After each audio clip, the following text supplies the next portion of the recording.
মোতায়েন করেছে, কারণ পুলিশ জানে যে পুলিশ যদি না থাকে তো সব টিএমসি লোকরা এন্টি সোশ্যাল হামলা করতে পারে, সেই জন্য police law and order maintain করার চেষ্টা করছে।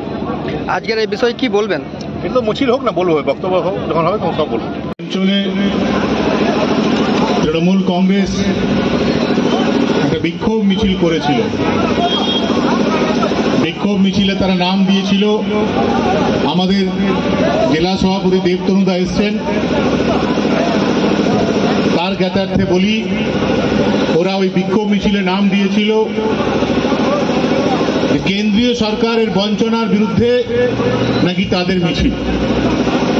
যারা কেন্দ্রীয় সরকারের বঞ্চনার কথা বলেছিল আমাকে এই অঞ্চল থেকেই কয়েকজন ব্যক্তি হোয়াটসঅ্যাপে বেশ কিছু খবর পাঠিয়েছে এবং তারা বলেছে, দাদা যখন আপনারা মিছিল করবেন একটু এই কথাগুলো বলবেন, কয়েকটা প্রশ্ন তৃণমূল কংগ্রেসকে জিজ্ঞেস করবেন।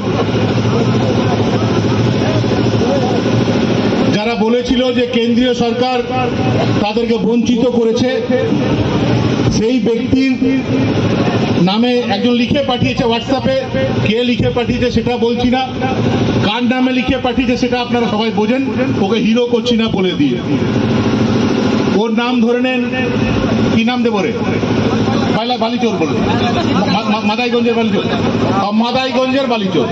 তো বলছে, দাদা এই মাদাইগঞ্জের বালিচোর রাজা ইটভাটার মালিক মাদাইপুরে আছে কেউ? রাজা ইটভাটার মালিক কেউ আছে একটা বালিচোর? তারপর বলেছে ওর জেসিবি মেশিন আছে, তারপর বলেছে ওর স্ত্রীর চাকরির জন্য কেনা আছে, আরেকটা কয়লা চোরের কাছ থেকে জমি কেনা আছে, ওর সালার জন্য চাকরির জন্য আরেকটা কয়লা চোরের কাছ থেকে জমি কিনে রেখেছে, ইসিএল এর ইলেকট্রিক লাইন অবৈধভাবে নিয়ে ইট ভাটা চালাচ্ছে, মাদাইপুর ওসিপি পুরো কর্তৃত্ব ওই বালিচোরের হাতে, যেখানে অবৈধভাবে নিয়মিত কয়লা চুরি হয়, মাটি চুরির সঙ্গেও যুক্ত, কয়লা ডিও চালাচ্ছে, মাদাইপুরে বালিঘাট অবৈধভাবে চলছে, পুরো কর্তৃত্ব ওই বালিচোরটির হাতে।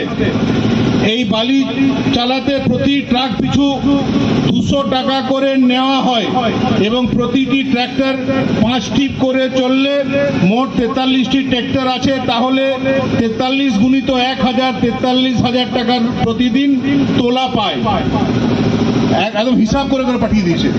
তারপর বলেছে মাদাইপুর, নতুনডাঙ্গা, মাদারবনি 3টি টোল ট্যাক্সে প্রতীক পাবন মন্ডল নামে যে টেন্ডার আছে, পুরো কর্তৃত্ব তা ওই বালিচরের হাতে আছে এবং টোল ট্যাক্স থেকে বড় গাড়ি 120 টাকা এবং ছোট গাড়ি 80 টাকা নেওয়া হয়। মাদাইপুর ট্রেড ইউনিয়ন থেকে শ্রমিকদের কাছ থেকে প্রচুর টাকা তোলে, সঙ্গে মদ্যপান তো আছেই, খারাপ ভাষায় ফোনে গালাগালি এ তো আছেই। আরেক বালিচোর, সেও মাদাইপুরের ইসিএল এ কর্মরত, ডিউটি করে, তার main number 192144, Pandabeswar area, duty করে না। তার স্ত্রীর কথাটা বলছি না, এটা ঠিক হবে না। আর একজন বালি মাফিয়া আছে যে জমি কেনা বেচা করে এবং কিভাবে ইসিএল এর জমি কাউকে বিক্রি করে দিয়ে চাকরি পাইয়ে দিয়ে সেখান থেকে অর্থ রোজগার করা হয়, এটা একজন পাঠিয়েছে আমাকে। তারপর আবার এটা পড়তে পড়তে আরেকটা কাগজ আরেকটা পাঠালি, কত পাঠাচ্ছি রে বাবা, কত লোক তোকে ভালোবাসে দেখ এই এলাকায়, মানে আমি ভাষণ দিচ্ছি ততক্ষণ আরেকটা পাঠালো, দাঁড়া। বুঝতে পারছিস তো কাকে বলা হচ্ছে? আমাদের ছেলেরা বুঝছে তো নাকি? হ্যাঁ, এখনই বললো যে দাদা বলুন, মাদাইপুর ওসিপির ভিতরে বালু মজুদ করে রেখেছে কমপক্ষে 1000 ট্রাক বালি। এটা জিতেনদাকে একটু বলতে বলুন, মানে কেউ পাঠিয়েছে যে জিতেনদাকে বলতে, মানে আমাকে বলতে বলছে এখন। হ্যাঁ, বলে দিলাম ভাই, কত 1000 ট্রাকার ট্রলি বালি রেখেছে মাদাইপুরে। পুলিশ তো আছে, পুলিশকে বলবো আপনারা একটু দেখে নেবেন মাদাইপুর ও প্যাচের ভিতরে 1000 ট্রলি বালি আছে কিনা একটু চেক করে নেবেন। এরপর বলি, তোরা বাবা বলছিলিস যে কেন্দ্রীয় সরকারের বঞ্চনা, আগে বাবা ইসিএল তো কেন্দ্রীয় সরকারের, মাসে 2 লাখ 3 লাখ বেতন নিচ্ছিস, আর বেতন নিয়ে 24 ঘন্টা ঝান্ডে নিয়ে ঘুরে বেড়াচ্ছিস, একদিনও ডিউটি যাচ্ছিস না। ইসিএল তোদেরকে বঞ্চনা করছে, কেন্দ্রীয় সরকার বঞ্চনা করছে না, তোরা ইসিএল কে ঠকাচ্ছিস, তোরা কেন্দ্রীয় সরকারকে ঠকাচ্ছিস। আর তোদের এক বাঙ্কলেশ্বর বাবা আছে না, ওই বাঙ্কলেশ্বর বাবা আগে আমার জুতো পরিষ্কার করত। ওই বাঙ্কলেশ্বর বাবার কথায় বেশি নাচিস না, বেশি উড়িস না নুনু, পরে সামলাতে পারবি না। ফেসবুকে খুব ডায়লগ মারছিস না, জেলের ভেতরে কিন্তু ফেসবুক করতে দেয় না বাবা। করে কমে খাচ্ছিস, করে কমে খা, বেশি মানুষের উপর অত্যাচার করিস না, না হলে মনে পড়ে তো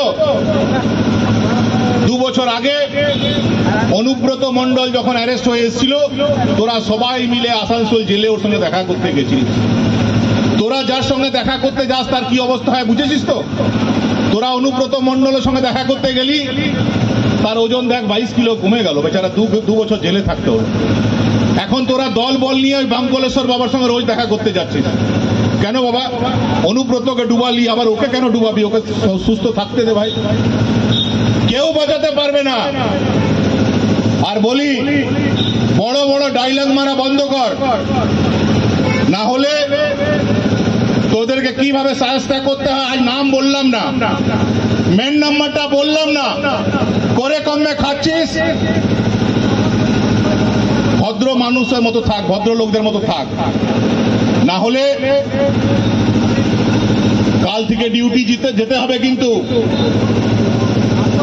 ওই যে বড় বড় স্লোগান দিচ্ছিল তার পাশে একজন লাফাচ্ছিলিস না খুব, বিজেপি জিন্দাবাদ, ট্রেন দেখে যা, আয় বালি চোর দেখে যা, আয় কয়লা চোর দেখে যা, আয় লোহা চোর দেখে যা। ধন্যবাদ। এবং 26 বিধানসভায় বিজেপি 4000 লিড হবে। কত লিড হবে? 4000 লিড হবে।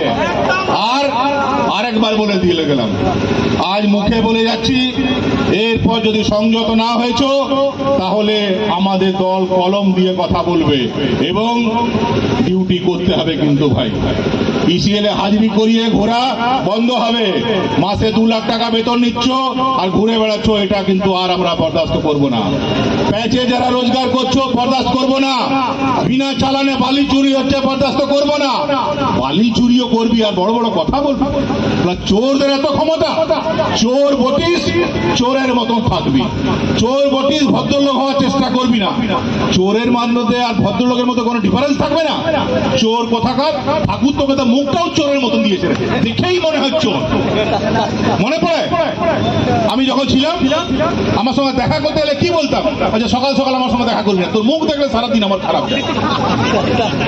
এখন বাঙ্কলেশ্বর বাবার শিষ্য হয়েছিস তো, তুই মুখ ওকে দেখা, ওকে দেখা, যত চুরি করছিস কর, কিন্তু বেশি উড়বি না বাবা। বেশি উড়লে আগামী দিনে বড় দাওয়াই দিয়ে দেবো।